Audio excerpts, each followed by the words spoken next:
Crime branch ने किया international child trafficking का खुलासा। नशे के लिए मां बाप ने 2 बच्चे को बेचा। 8 आरोपी गिरफ्तार, जिनमें 4 महिला और 4 पुरुष आरोपी शामिल। मुंबई क्राइम ब्रांच ने इंटरनेशनल चाइल्ड ट्रैफिकिंग मामले का खुलासा करते हुए अब तक 8 लोगों को गिरफ्तार किया है, जो बच्चे की खरीदी बिक्री का काम करते थे। पकड़े गए आरोपियों में बच्चे को बेचने वाले और खरीदने वाले दोनों पक्ष शामिल हैं। दरअसल मुंबई क्राइम ब्रांच यूनिट 9 को यह जानकारी मिली थी कि एक कपल है जो नशा करते हैं। नशे के लिए वह अपने 2 महीने की बच्ची और 2 साल के लड़की को बेच दिए हैं, जिनमें 2 साल के बच्चे को 60,000 में बेचा था और 2 महीने की बच्ची को 16,000 में बेच दिया। जानकारी मिलने के बाद क्राइम ब्रांच पुलिस ने जांच करते हुए 8 लोगों को गिरफ्तार किया है, जिनमें 4 महिला और 4 पुरुष शामिल हैं। इस मामले में यह जानकारी मिली है कि यह एक इंटरनेशनल रैकेट है जो नशे के लिए अपने बच्चे को बेचने का काम किया है।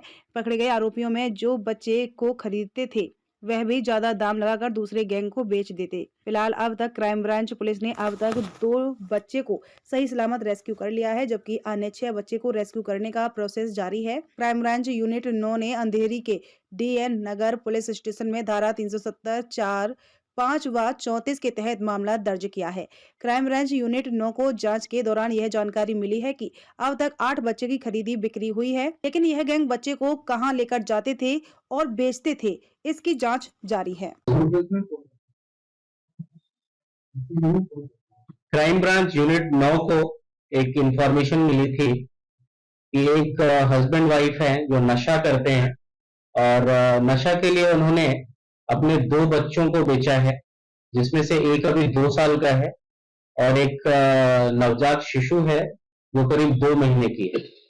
जो 2 महीने की बच्ची को इन्होंने बेचा था वो मुंबई में बेचा था। उस आरोपी को उसे हमने आरोपी बनाया, उसको कस्टडी में लिया और जो इन दोनों ने बेचा था इसको भी कस्टडी में लिया। शुरुआत यहां से हुई और एक FIR DN नगर में रजिस्टर किया गया।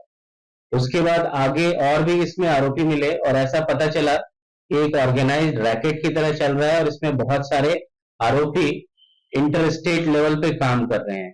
तो इसमें टोटल अभी तक 8 आरोपियों की गिरफ्तारी हुई है और इन 8 आरोपियों के साथ करीब 8 ऐसे बच्चे थे जिनको बेचा और खरीदा गया है। आगे टीम इस पर काम कर रही है और इसमें महाराष्ट्र के अलावा बाहर दूसरे स्टेट में भी बच्चों की खरीदी बिक्री हुई है और इसमें संभावना है कि आगे और भी कोई आरोपी इसमें आएंगे और जो भी इसमें जिनका भी रोल आता है उनको किसी को भी हमारी इन्वेस्टिगेशन टीम नहीं छोड़ने वाली है। सर ये तो किसको बेचते थे, जो बच्चे लेते थे वो लोग उन बच्चों का क्या करते? इसमें प्रिलिमिनरी ऐसा पता चल रहा है कि ये किसी कपल को देते थे या फिर इसमें ऐसा भी हुआ है कि किसी को बेचा है और उसने फिर आगे बेचा है। एक ऑर्गेनाइज्ड रैकेट है और जो बच्चों का उसमें वेलफेयर है डेफिनेटली वो भी संशयास्पद होता है कि आगे क्या हुआ। तो हमने एक को रिकवर किया, उसको फिर जो बाल कल्याण समिति होती है उसके थ्रू हमने आगे का प्रोसेस किया और हमारा इसमें यही एम है कि जो बच्चे हैं वो रेस्क्यू हो, जिनको गलत तरीके से जिनकी खरीदी बिक्री की गई है और साथ में जो भी आरोपी हैं, जो भी गैंग है, इंटरस्टेट रैकेट है, उसमें जितने भी लोग इन्वॉल्व हैं उन सबको हम केस में आरोपी बनाएंगे और अकॉर्डिंगली आगे का इन्वेस्टिगेशन। सर इन्हें ऑर्डर कौन दिया करता था बच्चा चोरी करने के? कैसे ऑर्डर मिलते थे और कहाँ से ऑर्डर मिलते थे, किस तरह से करते थे? इसमें जो आरोपी हैं उनके पास ये भी कांटेक्ट में थे जिनको बेचना था या फिर ये रेकी कर रहे थे और जिनको चाहिए था उनसे भी कांटेक्ट हुआ था। तो ये इलीगल है और इसमें बच्चे की वेलफेयर का ध्यान इनको नहीं है और जो बेच रहे हैं उन्होंने सिर्फ पैसे के लिए जो बच्चों को बेचा है और जो मिडिल कितने में एक बच्चे का सौदा कितने में होता था? एक बैकग्राउंड फैक्टर देखा जाता था या कम उम्र के बच्चे को ज्यादा पैसे दिए जाते थे? इसमें जो हमें पता चला है एक केस में 60,000 में बेचा था, एक में 80,000 में बेचा था, ऐसे ही एक को 16,000 में बेचा था। तो अलग अलग तरह के वो अलग अलग हैं उसमें और वो आगे के इन्वेस्टिगेशन का हमारा पार्ट है कि एग्जैक्टली और भी कितने लोग इन्वॉल्व हैं, कैसे इनका पूरा रैकेट चल रहा है। सर यहाँ का मोडस क्या था, कैसे पहचान करते थे और कैसे बेचते थे, ग्राहक और बेचने वालों में कैसे? तो ये रैकेट है, इसमें तो एक तो जो बेचने वाले हैं वो भी इन्वॉल्व है, वो भी आरोपी हैं, जो खरीदने वाले हैं वो भी हैं, और मिडल में जितने लोग हैं, जो मिडल मैन है, ये पूरी तरह से वो नेटवर्क बनाते थे और ये रैकेट चला रहे थे। ये दोनों हर तरफ से कांटेक्ट में रहते थे और उस तरह से ये बच्चों की तस्करी कर रहे थे। तो एक तो मास्टरमाइंड होता है कोऑर्डिनेट करता हूँ। इसमें मास्टरमाइंड कोई एज सच नहीं है, ये पूरा ऑर्गेनाइज्ड रैकेट है जिसमें सब एक के साथ एक दूसरे कनेक्टेड हैं और एक नेटवर्क है इसमें। और जैसे मास्टरमाइंड की बात कर रहे हैं तो फिलहाल तो एक नेटवर्क है जिसको हम इन्वेस्टिगेट कर रहे हैं और उसमें अभी 8 लोग हमें मिले। 8 बच्चे आपने कहा कि पता चला है, उनको छुड़ा लिया, जी। आपको रेस्क्यू किया? उसमें से एक को हमने रेस्क्यू किया है और बाकी का इन्वेस्टिगेशन चालू है। सर जी 8 बच्चों की बात करें उसमें मैक्सिमम एज और मिनिमम एज क्या है? जो एज ग्रुप है वो 5 के अंदर का है जनरली, मतलब और मोस्टली जो है 1 साल के नीचे वाले हैं, जिससे में बिल्कुल नवजात जैसे हैं उस तरह के उस एज में बेचा गया। इंडियन बच्चों का जेंडर मिक्स्ड है, लड़के भी हैं और लड़कियां भी हैं। ये देश की बात दिखाते रहने की मेरा बेटा है, ऑप्शन नहीं होता था कैसे होता? तो यही इसमें मुद्दा है कि ये पूरी तरह से इलीगल है, ये कहीं भी कुछ वो ऐसा नहीं दिखा रहे हैं और पूरे इलीगल तरीके से ये बच्चों की तस्करी हुई है और प्योरली ये चाइल्ड ट्रैफिकिंग का मामला है। हमने बताया कि 8 आरोपी पकड़े गए हैं, 8 बच्चों का पता चला कि वो आठों के ट्वेल्व एक बच्चा उसमें हमने रेस्क्यू किया है और एक और का प्रोसेस चल रहा है, तो बाल कल्याण समिति के थ्रू प्रोसेस होती है, वो हम कर रहे हैं। 8 में से 2 की बात जी सर, ऐसा कुछ ये लिमिट है कि अंतर्राज्यीय तो आपने बताया, लेकिन क्या बाहर बच्चों को बाहर फॉरेन में बच्चों को भेजा जाए, बेचा जाए, ऐसा कुछ भी कर? वो भी हमारे इन्वेस्टिगेशन का पार्ट है, तो अभी हमारे स्टेट्स का पता चला है, दूसरे स्टेट्स में भी गए हैं। बाकी 6 बच्चों के बारे में क्या है? वो लिंकेजेस में जैसा मैंने बताया एक नेटवर्क है जिसके थ्रू ये आगे आगे बेच रहे हैं, एक को बेचा और दूसरों को बेचा था, तो उसका हमारा इन्वेस्टिगेशन चल रहा है। हमारी टीम सारी जगह जा रही है, महाराष्ट्र और महाराष्ट्र के बाहर। सर आप कह रहे हैं कि बेचने वाला जो नशाखोरी करता था, लेकिन जो लोग खरीद रहे हैं उनका बैकग्राउंड क्या है, वो लोग क्या करते थे? उनका व्यवसाय वही है, बच्चों की तस्करी ही उनका व्यवसाय है और ये ढूंढते थे कि कहाँ से खरीदना है और कहाँ बेचना है। तो उनका पुराने रिकॉर्ड है कुछ ऐसे? इनके पुराने रिकॉर्ड हम देख रहे हैं क्योंकि अभी तक जो है उनमें किसी का पुराना रिकॉर्ड नहीं आया है और जो नए मिल रहे हैं उनका बाकी जगह भी हमें क्राइम रिकॉर्ड देखना पड़ेगा, अदर देन मुंबई और बाकी स्टेट्स में भी देखना पड़ेगा। सर बच्चों को चुराकर भी देखा गया है ऐसे? हाँ, वो अभी इन्वेस्टिगेशन का पार्ट है। 2 उसमें ऐसे हैं, 3 बच्चे ऐसे हैं जिसमें पता चला कि उसके पेरेंट्स के थ्रू ही बेचा था और बाकी 5 जो है उसमें हम लिंक्स निकाल रहे हैं, तो उनको कहाँ से मिला और कहाँ पे बेचा। बेचने के बाद बच्चों को लेकर कहाँ जाते थे वो? कहीं कोई कैंप वगैरह ऐसा बना के रखते थे या फिर ये घर में रखते थे और वहां से फिर दूसरी जगह बेच रहे। ये सब पूरा डील का विषय है? पूरा डील का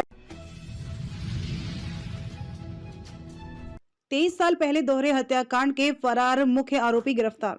क्राइम ब्रांच यूनिट 12 ने दोहरे हत्याकांड के मामले को किया सॉल्व। 23 सालों से मुख्य आरोपी था फरार।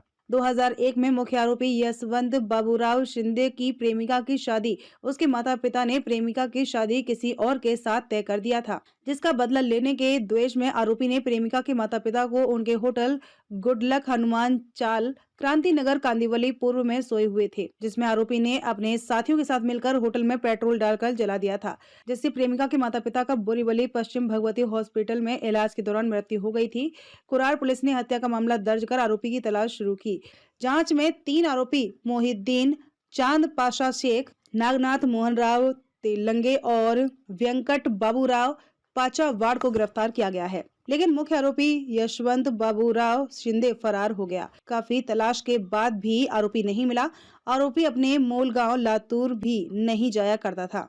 आरोपी ने कोटवा खुर्द पुणे में शादी करके वहीं रहता था। शादी में अपने परिवार के लोगों को भी नहीं बुलाया था। आरोपी छुपकर पुणे में रहता था। गुप्त जानकारी के आधार पर क्राइम ब्रांच यूनिट 12 ने आरोपी यशवंत बाबूराव शिंदे पुणे से गिरफ्तार कर लिया, जो 23 सालों से फरार था।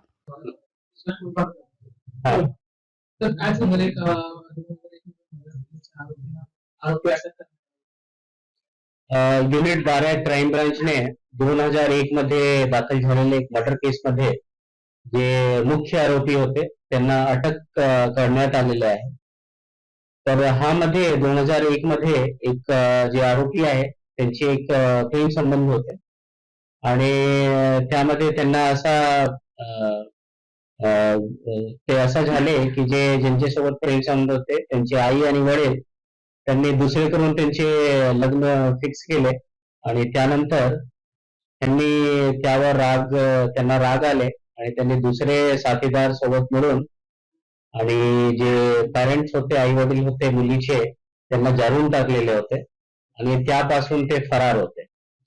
तर युनिट 12 ह्यावर काम करत होते आणि त्यांचे तांत्रिक विश्लेषण आणि माहितीच्या आधारावर त्यांना कोंढवा पुणेकडून अटक करण्यात आलेले आहे आणि ते आरोपी आहेत त्यांना पोलीस स्टेशनकडे सुपूर्द करण्यात आले.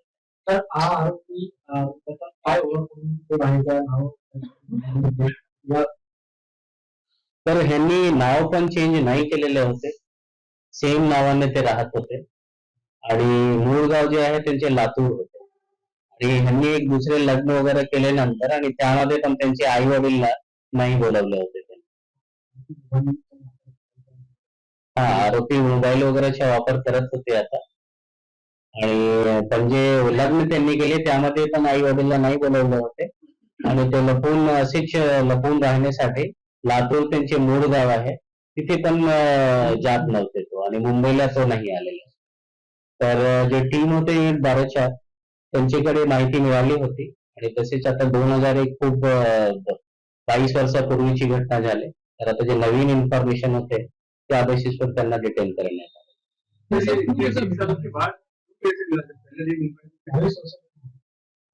जे गुन्हे होते ते पेंडिंग मध्येच होते कारण एक एक्सपांडिंग होते. सुद्धा माहिती तर जे पाहिजे फरारीचे आरोपी वगैरे असतो आमचे त्यामध्ये वर्कआउट चालू असतो की जे राहिलेले आहे त्यांना शोधायचे आहे तर त्यामध्ये हा पण सामील होते आणि त्यावर वर्कआउट केल्यानंतर नवीन माहिती वगैरे भेटले नंबर्स वगैरे काही जे काही होते तर त्यांचे तांत्रिक विश्लेषणावरून आणि अजून त्यावर माहिती वगैरे गोळा केल्यानंतर आम्हाला तो माहिती भेटली. इस वक्त पुराने एक हत्या के मामले को क्राइम ब्रांच यूनिट 12 में जा सकती है क्या है 2001 में जिस मेन एक्यूज्ड को क्राइम ब्रांच यूनिट 12 ने पकड़ा है उसका एक प्रेम संबंध था और उसमें उसने लड़की के माता पिता को जला के मार दिया था. उसके बाद से एब्सकॉन्डिंग था. इसके 3 साथीदार अरेस्ट हुए थे और ये मेन एक्यूज था और ये कभी मिला नहीं था. तभी यूनिट 12 इस पे काम कर रही थी, बाकी फरार पाहिजे इन सब पर काम कर रही थी. तो जो एब्सकॉन्डिंग है उसमें से ही इसके बारे में पता चला ये कोंडवा पुणे में रह रहा है और वहां पर जाने के बाद फिर आइडेंटिफिकेशन वगैरह किया तो पता चला ये वही आरोपी है और उसके बाद उसको अरेस्ट किया गया है और आगे के इन्वेस्टिगेशन के लिए पुलिस स्टेशन को दिया गया. ये लोग अपने आप को कैसे छुपा के रख रहे हैं किस तरीके से लोग अपने आप को चेक कर रहे हैं ये कभी मुंबई वापस नहीं आ रहा था. इसका जो नेटिव प्लेस था लातूर था वहां भी ये नहीं जा रहा था और इसने बाद में शादी की उसमें भी इसने अपने माँ बाप को नहीं बुलाया. क्या बैकग्राउंड है आरोपी का आरोपी अभी छोटे मोटे ऐसे ही कुछ काम कर रहा है और जब से वो तब से फरार हुआ तो ये बाहर ही था.